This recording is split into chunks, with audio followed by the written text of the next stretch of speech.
It's 7 in the morning. You've got your coffee exactly how you like it. Your notes are organized in neat stacks on your desk. Your phone is on silent. You've even closed all the unnecessary tabs on your laptop. Today is going to be different. Today, you're finally going to study for 8 hours straight. You sit down, open your textbook, and tell yourself this is it. By 7:15, you're scrolling Instagram. By 8 o'clock, you've convinced yourself that watching one YouTube video about studying will somehow make you better at studying. By 9, the guilt sets in. You're already behind, already distracted, already proving to yourself once again that you just can't do this. If this sounds painfully familiar, I need you to understand something right now. You're not lazy. You're not broken. And you don't lack discipline. The problem isn't you. The problem is that you're trying to force your brain to do something it was never designed to do.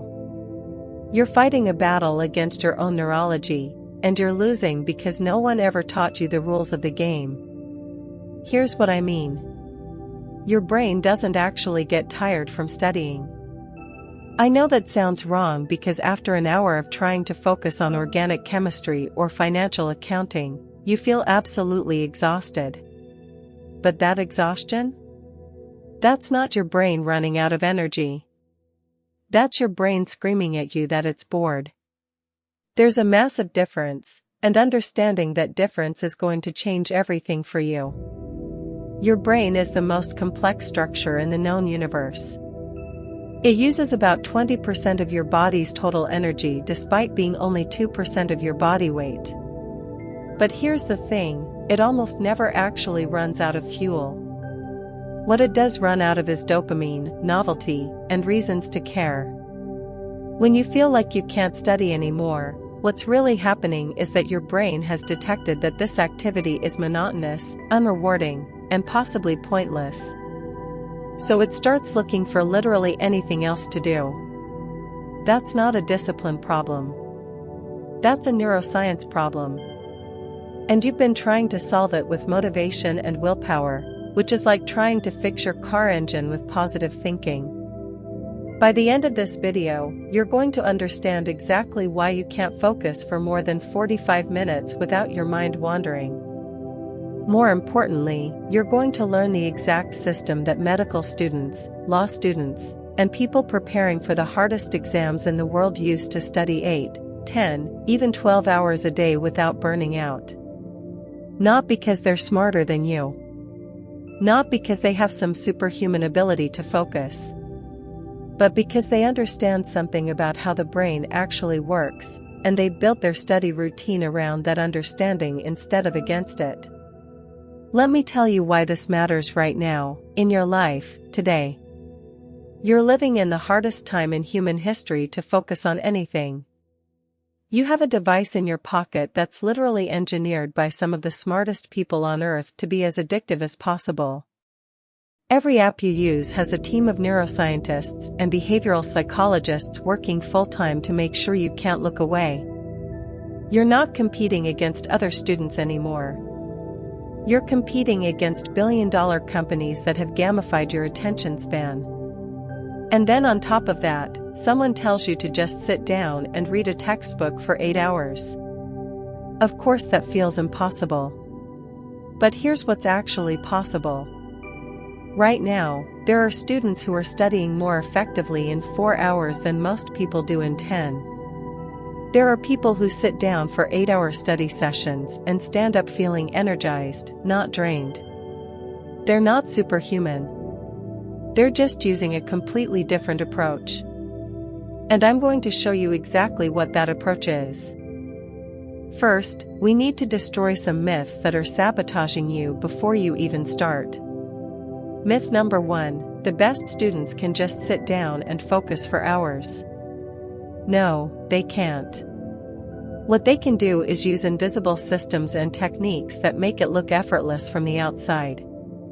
When you see someone studying for 6 hours straight at the library, you're not seeing the Pomodoro timer they're running, the active recall techniques they're using, or the fact that they've structured their breaks so precisely that their brain never hits the point of true fatigue. You're seeing the result and assuming it's raw talent or discipline. It's not. It's strategy. Myth number 2, studying 8 hours means sitting in one place for 8 hours. This is one of the most damaging misconceptions out there. When someone tells you they studied for 8 hours, they don't mean they sat frozen in a chair staring at a book for 8 consecutive hours. They mean they completed 8 hours of effective cognitive work, structured strategically across the entire day with breaks, movement, subject changes, and recovery periods built in. If you try to actually sit motionless for 8 hours, you're not being disciplined. You're being neurologically illiterate. Myth number 3, if you get bored or distracted, you lack discipline. Listen to me carefully. Boredom is not a character flaw. Boredom is a neurological signal. It's your brain's way of telling you that something about your approach isn't working. Maybe you've been doing the same task for too long. Maybe you haven't connected the material to anything meaningful. Maybe your dopamine baseline is already so elevated from your phone that normal activities feel painfully understimulating. Boredom is data. Treat it like data, not like evidence that you're failing as a person. And here's the trap that makes all of this worse. You're comparing your behind the scenes to everyone else's highlight reel. You see someone post about their productive study session and assume their entire day was flawless focus. You don't see the 3 times they almost gave up, the snack breaks, the moments they stared at the wall. You definitely don't see their bad days.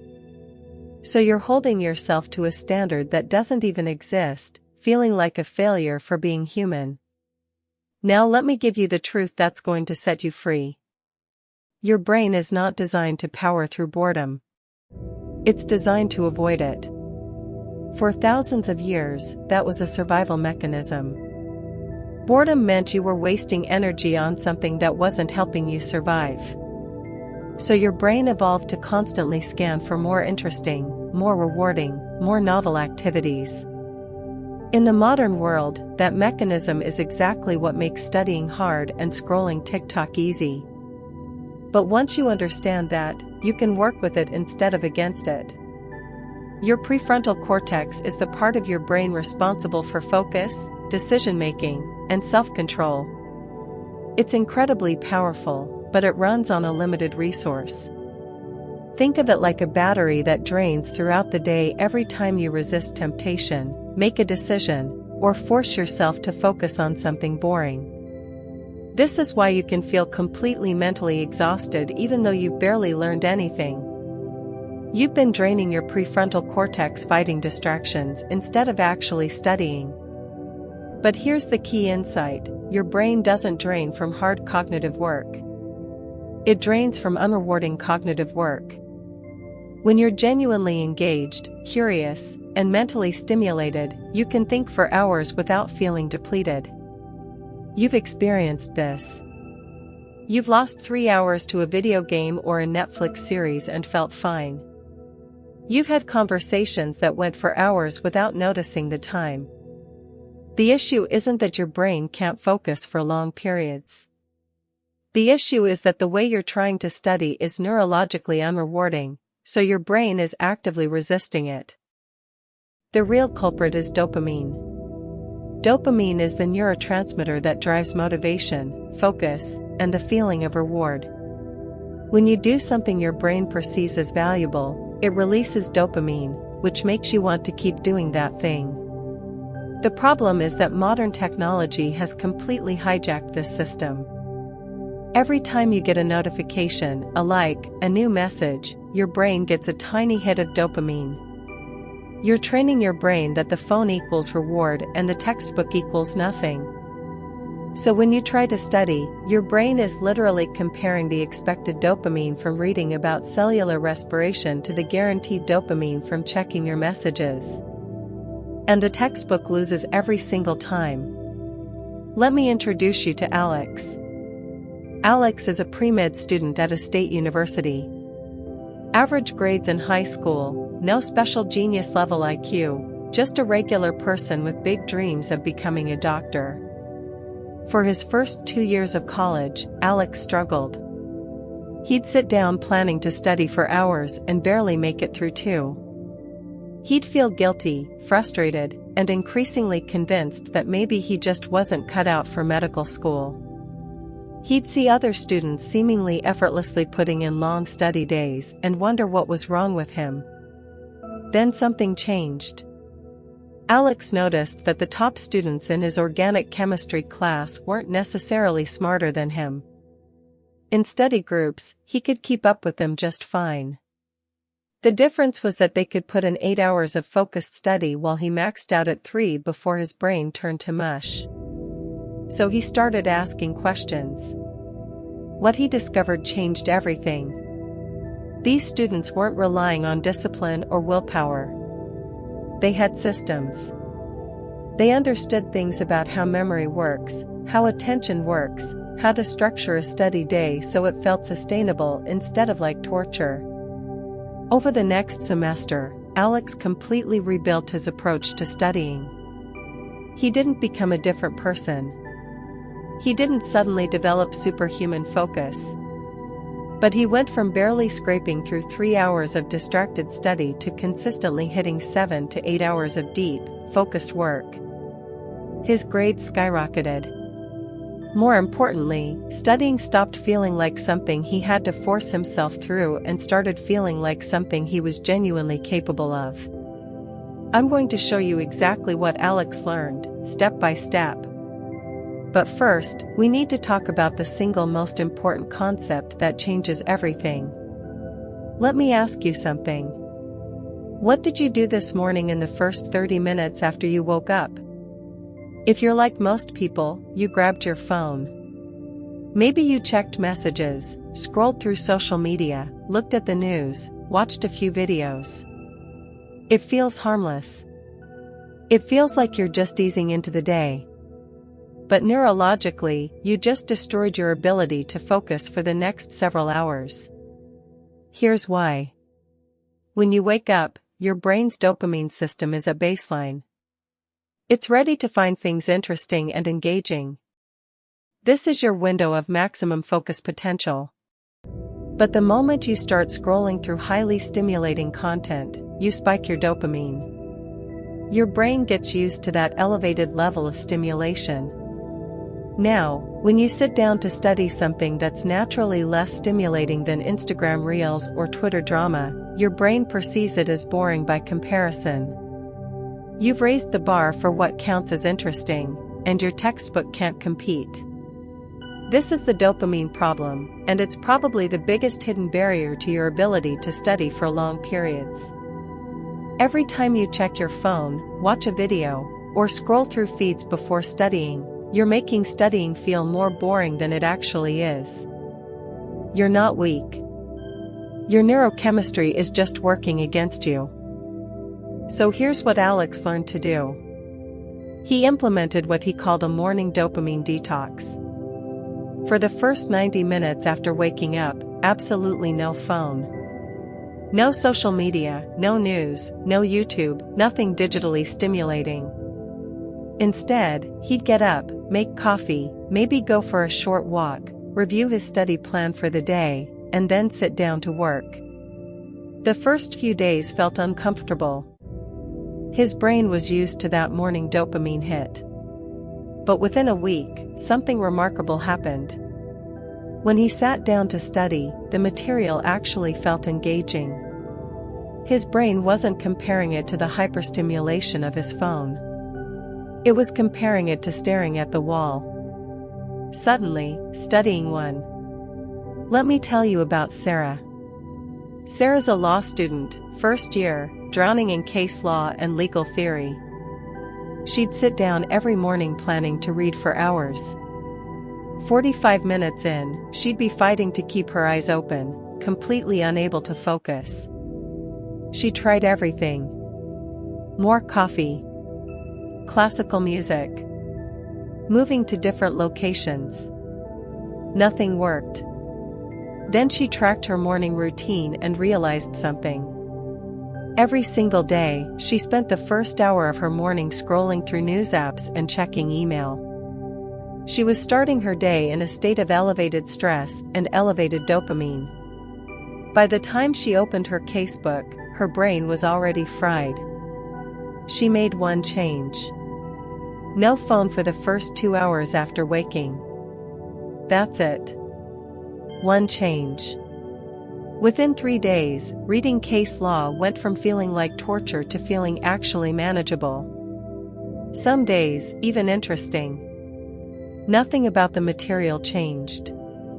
Nothing about Sarah's intelligence or discipline changed. Her neurochemical state going into the study session changed, and that made all the difference. This is what I mean when I say you don't have a discipline problem. You have a neuroscience problem. And the solution isn't to try harder. It's to set up your brain for success before you even sit down to study. Now, let's talk about what actually happens when you study. Most students think they're doing deep work when really, they're doing shallow work. And the difference between the two is the difference between 8 hours of pain that leads nowhere and 8 hours of effort that transforms your understanding. Deep work is a term that describes cognitively demanding tasks performed in a state of distraction-free concentration. It's not just studying hard. It's studying with complete mental engagement. No phone nearby. No tabs open.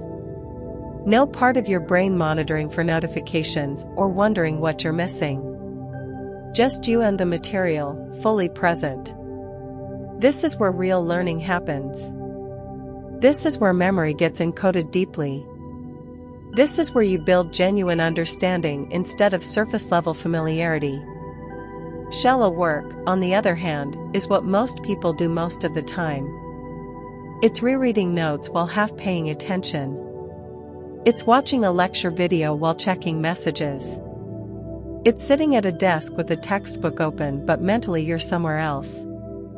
Shallow work feels productive because you're technically doing something, but neurologically, almost nothing is sticking. You can do 8 hours of shallow work and retain less than if you did 2 hours of true deep work. Here's the brutal truth. Most students never experience actual deep work. They think they do, but they don't. They sit down to study with their phone face down next to them, thinking that's enough. It's not. As long as that phone is in your visual field or within easy reach, part of your brain is monitoring it. You're not fully present. You're in a state of continuous partial attention, which is the enemy of learning. There's research suggesting that every time you get interrupted or distracted, it takes an average of 23 minutes to fully return to deep focus. Think about that. If you check your phone once every hour during an 8-hour study day, you're losing 3 hours just to the recovery time from those interruptions. You're not actually studying for 8 hours. You're studying for maybe 5, and even those 5 are fragmented and shallow. So here's the deep work formula that Alex started using. First, elimination. Before the study session even starts, he removes every possible distraction. Phone goes in a drawer in another room, not just face down on the desk. Computer has one tab open, the one he needs, nothing else. No music with lyrics. No open doors where people might interrupt. The goal is to create an environment where focus is the path of least resistance. Second, clarity. He knows exactly what he's studying and why. Not just chemistry chapter 5, but specifically understand and be able to explain the mechanisms of nucleophilic substitution reactions. Vague goals lead to vague effort. Specific goals create focus. Third, intensity. This is full cognitive engagement. Not passively reading. Not highlighting. Active recall, practice problems, teaching the concept out loud to himself. He's making his brain work hard, which is uncomfortable but also what creates the neurological changes that lead to actual learning. When Alex first tried this, 50 minutes of true deep work felt harder than 3 hours of his old distracted studying. But here's what he noticed. After that 50 minutes, he'd learned more than he used to learn in an entire afternoon. And more importantly, it stuck. He wasn't forgetting it the next day. His brain had actually encoded the information because he'd given it no choice but to pay attention. Now let's talk about something that most study advice completely ignores. Your environment is doing half the work for you or against you. You can have the perfect study technique, but if your environment is fighting you, you're going to lose. Alex completely transformed his study space, and it made a difference he didn't expect. First, the phone rule. Not silent. Not face down. In another room, plugged in, out of sight. This felt extreme at first. What if someone needs to reach me? What if there's an emergency? But he realized that for thousands of years, humans didn't have instant communication and somehow survived. For the next 50 minutes, the world can wait. Second, the visual field principle. If you can see it, you'll think about it. He removed everything from his desk except what he needed for that specific study session. No stacks of unrelated books making him feel guilty. No clutter creating visual noise. Clean space, clear mind. It sounds like a cliché until you actually try it and realize how much mental energy you were spending unconsciously processing visual chaos. Third, sensory optimization. Lighting matters more than you think. Dim lighting signals to your brain that it's time to wind down, which is why studying in a poorly lit room makes you sleepy. But harsh, fluorescent lighting creates stress and eye strain. Natural light or warm, bright light works best. Temperature matters too. Slightly cool rooms, around 67 to 70 degrees, increase alertness. Too warm and you're fighting to stay awake. And sound. This one's personal. Complete silence works for some people. But for many, especially if you're in a noisy environment, some kind of background sound actually helps. White noise or brown noise can mask distracting sounds and create a cocoon of focus. Some people swear by instrumental music. The key is no lyrics. The moment your brain detects language, part of it starts processing words instead of your study material. But here's the element Alex added that changed everything: the accountability anchor. He put a photo of his dream medical school on his desk, right in his line of sight. Every time he felt his focus slipping, every time he wanted to quit, he'd see that photo. It connected the boring task in front of him to the meaningful goal behind it. Suddenly, memorizing the Krebs cycle wasn't just random information. It was one step closer to that photo becoming his reality. This is the emotional connection principle. Your brain needs a reason to care. Because it's on the test is not enough to sustain 8 hours of focus. But because this knowledge is part of becoming the doctor I want to be, or because understanding this will help me build the career that gives me freedom, or whatever your genuine deep reason is, that creates the emotional fuel that discipline alone can't provide. I want you to pause for a second. Seriously, pause. Look at your current study space. What's one thing you could remove right now that's stealing your focus? Maybe it's your phone. Maybe it's the TV. Maybe it's the pile of laundry that keeps reminding you of other things you should be doing. Identify it. And then actually remove it before your next study session. This isn't theoretical. This is practical, and it works. If you want, write it in the comments. I'm genuinely curious what you'll discover when you audit your environment honestly. Now we get to the techniques that actually change everything. Because you can have the perfect environment and the right mindset, But if you're using the wrong study methods, you're still going to burn out and retain almost nothing. Let me talk about why traditional advice fails. Someone tells you to just study for 8 hours. Okay. So you sit down and try to read or review notes for 8 consecutive hours. What happens? You make it maybe an hour, maybe 90 minutes if you're really pushing, and then you hit a wall. Your brain feels like it's moving through mud. You can't remember what you just read. You're rereading the same paragraph 5 times and it's still not sinking in.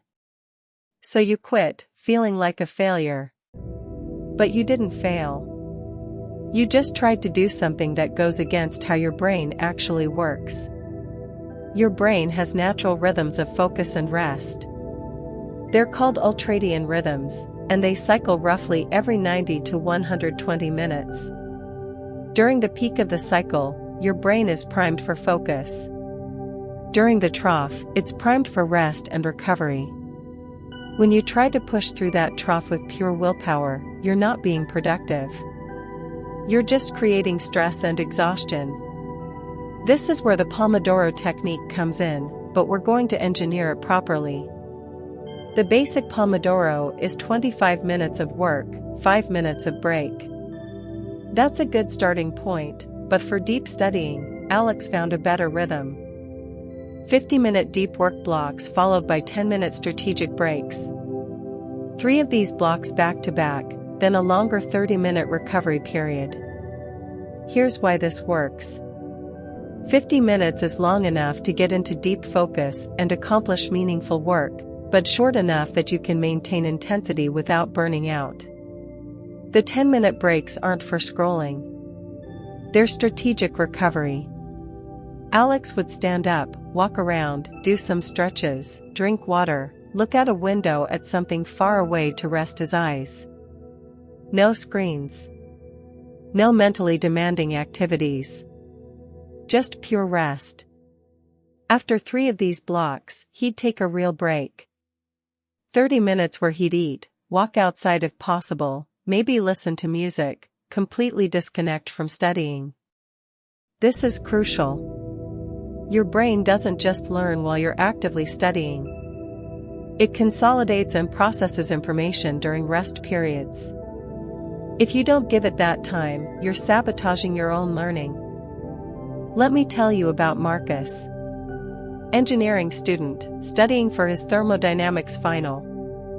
He used to try to power through 4-hour blocks without breaks, thinking that was what discipline looked like.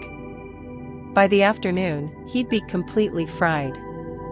He'd need 2 or 3 hours to recover before he could even think about studying again.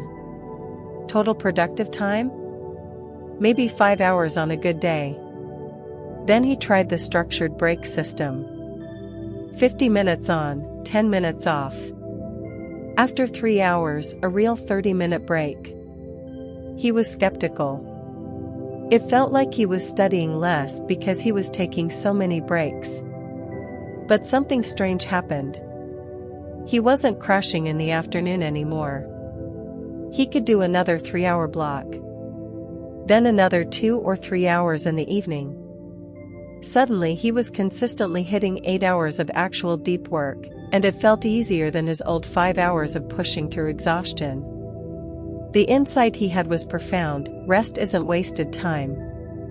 Rest is when your brain consolidates learning.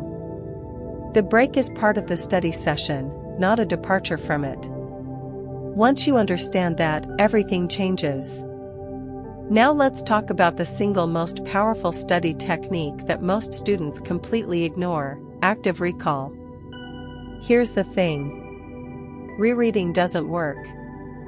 I know it feels like it works. You read your notes 3 times and by the 3rd time, everything looks familiar. You feel like you know it. Then you get to the test and your mind goes blank. What happened? You confused familiarity with mastery. Rereading creates something called the illusion of competence. The material looks familiar, so your brain thinks it knows it. But familiarity and retrieval are completely different neurological processes. Just because you can recognize information when you see it doesn't mean you can pull it out of your memory when you need it. Active recall is the practice of closing the book and forcing yourself to retrieve the information from memory. It's harder. It's uncomfortable. It feels like you don't know anything because you keep forgetting things. But that struggle? That's where learning actually happens. Every time you successfully retrieve information from memory, you strengthen the neural pathway to that information. You're literally rewiring your brain to make that knowledge more accessible. Here's how Alex used it. After every 50-minute study block, he'd take his 10-minute break. Then before moving on, he'd spend 10 minutes doing a brain dump. Close all the books and notes. Get out a blank sheet of paper. Write down everything he could remember from what he just studied. No peeking. No checking. Pure recall. At first, it was brutal. He'd remember maybe 30% of what he'd just spent 50 minutes on. But he realized that was the point. The things he couldn't remember were exactly the things he needed to review. So instead of rereading everything equally, which wastes time, he could focus his energy on the specific gaps in his knowledge. This cut his study time literally in half while doubling his retention. Then he added the Feynman twist. Named after the physicist Richard Feynman, the idea is simple but powerful. Try to explain the concept like you're teaching it to a 10-year-old. No jargon. No hiding behind technical terms you don't fully understand. If you can't simplify it, you don't really understand it yet. Alex would literally talk out loud to himself, pretending to teach the concept to an imaginary student. When he'd stumble or realize he couldn't explain something clearly, he'd know exactly what he needed to go back and study more deeply. This is teaching as learning. And neurologically, teaching is the highest form of active recall.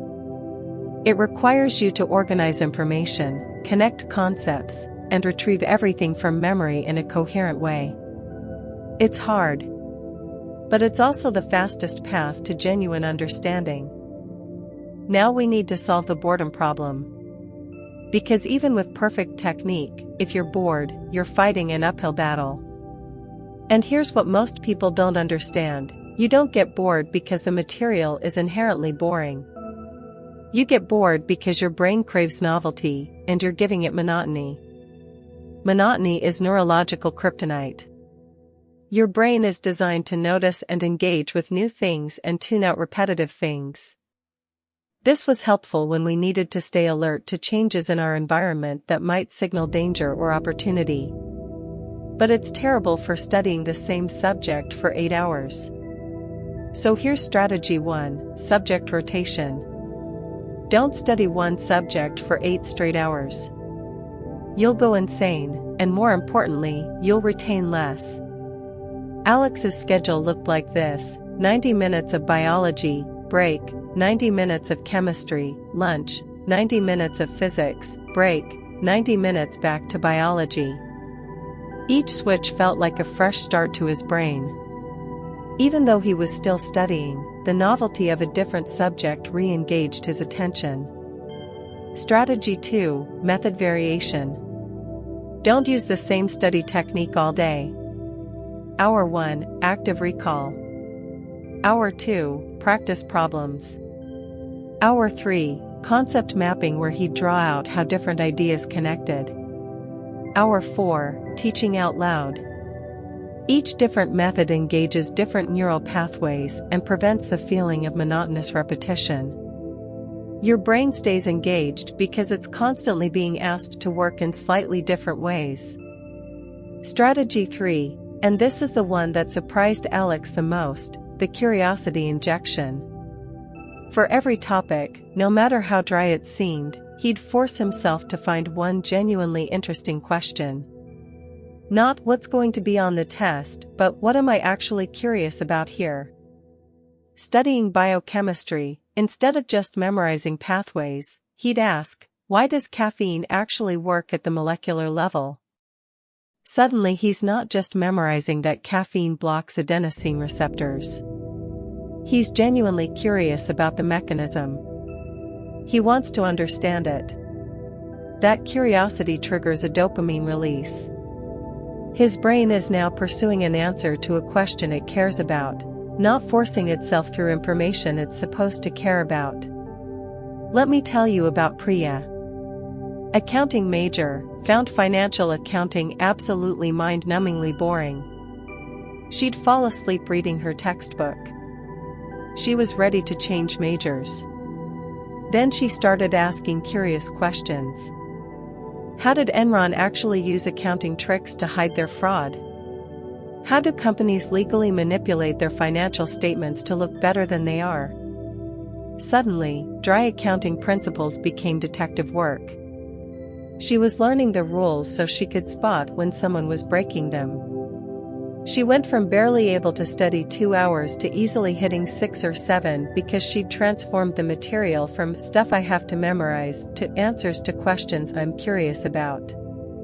This is the transformation from extrinsic to intrinsic motivation. Extrinsic is I'm studying because I have to. Intrinsic is I'm studying because I want to understand this. Your brain can maintain extrinsic motivation for maybe an hour with willpower. It can maintain intrinsic motivation for as long as the curiosity lasts.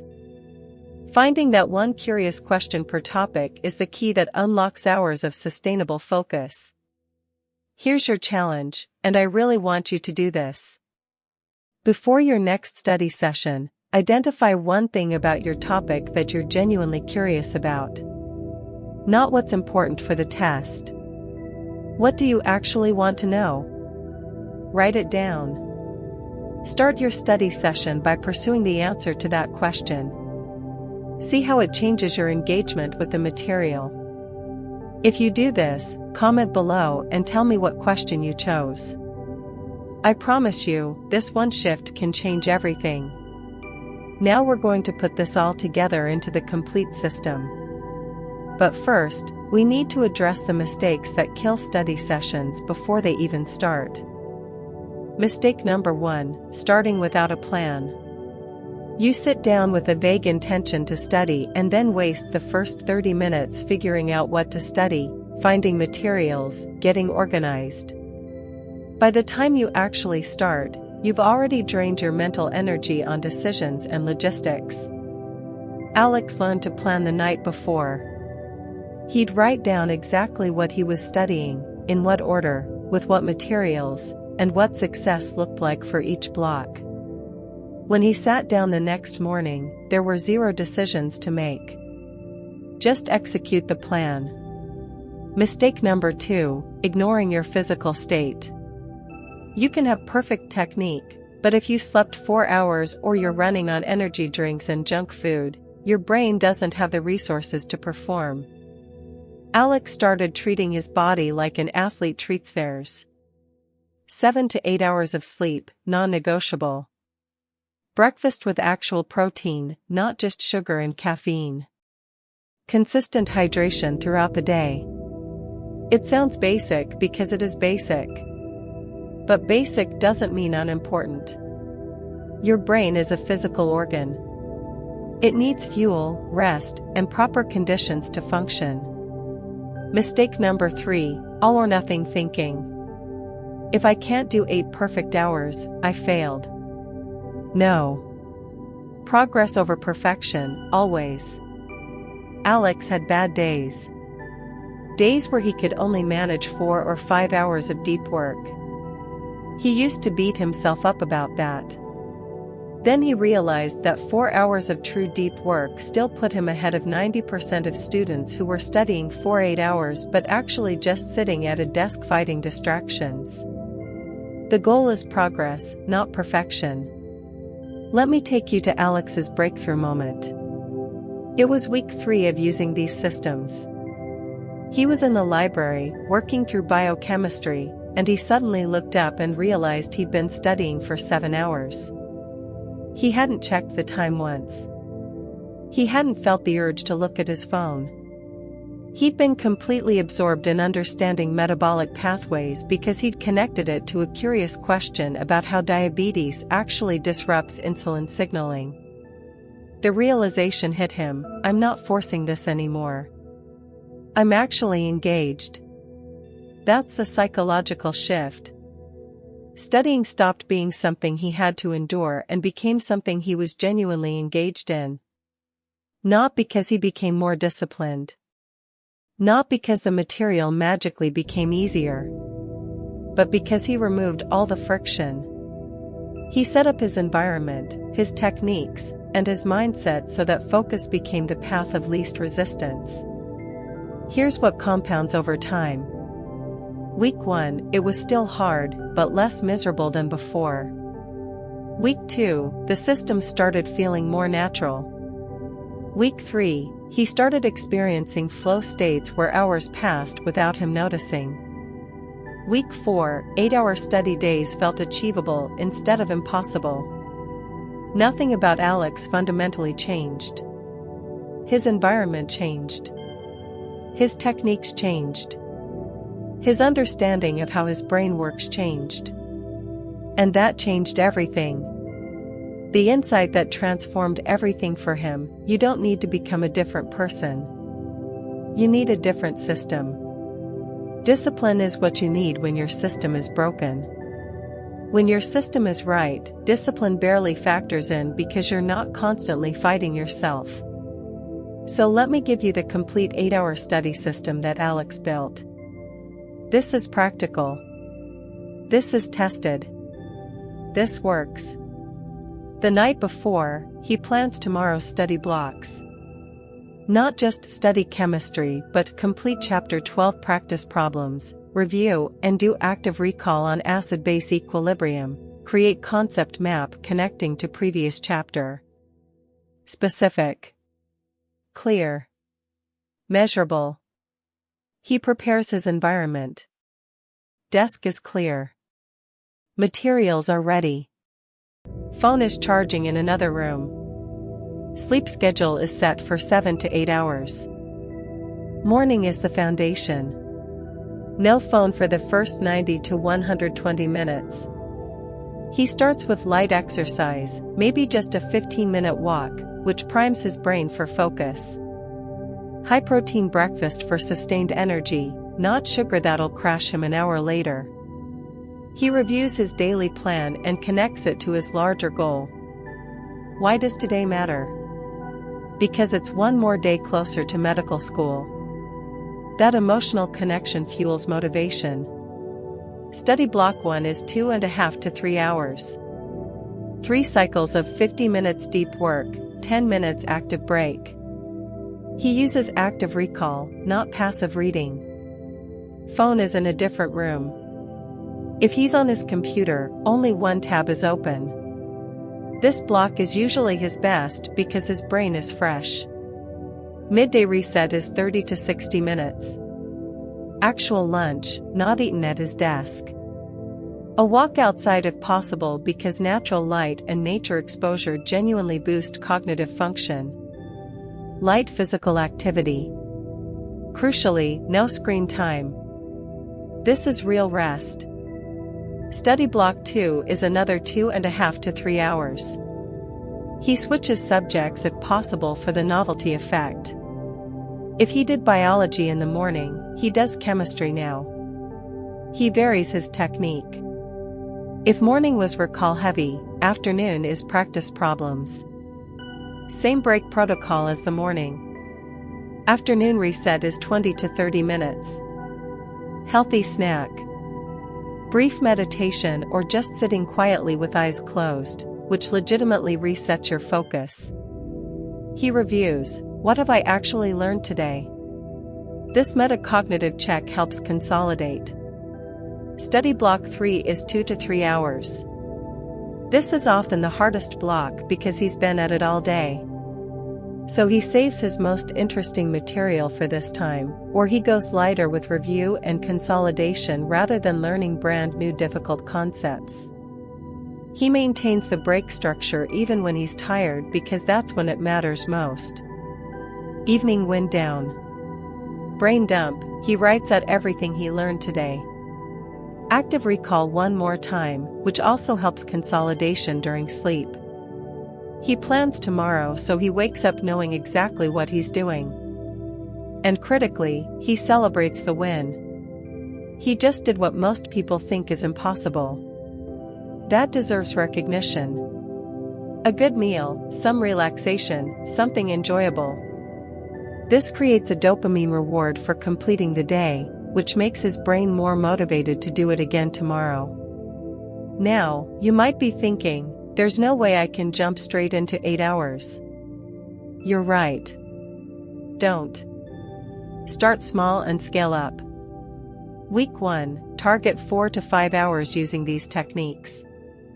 Get comfortable with the break structure, the active recall, the environmental setup. Week 2, push to 5 or 6 hours. Week 3, 6 to 7. Week 4, full 8. This isn't a race. You're building a sustainable system, not sprinting to burnout. How do you measure success? Not just hours sitting at a desk. How much did you actively recall? How many deep work blocks did you complete without distraction? How did you feel during and after? These are the real metrics. You can sit at a desk for 10 hours and accomplish nothing, or you can do 4 hours of true deep work and transform your understanding. Troubleshooting. If you can't hit 50-minute blocks, start with 25 and build up. If your breaks aren't refreshing, you're scrolling, stop. If you're still bored despite everything, either your why isn't strong enough or you haven't injected enough curiosity into the material. Go back and find a question that genuinely makes you want to know the answer. Let me take you back to Alex one more time. 6 months after implementing these systems, he got his acceptance letter to his top choice medical school.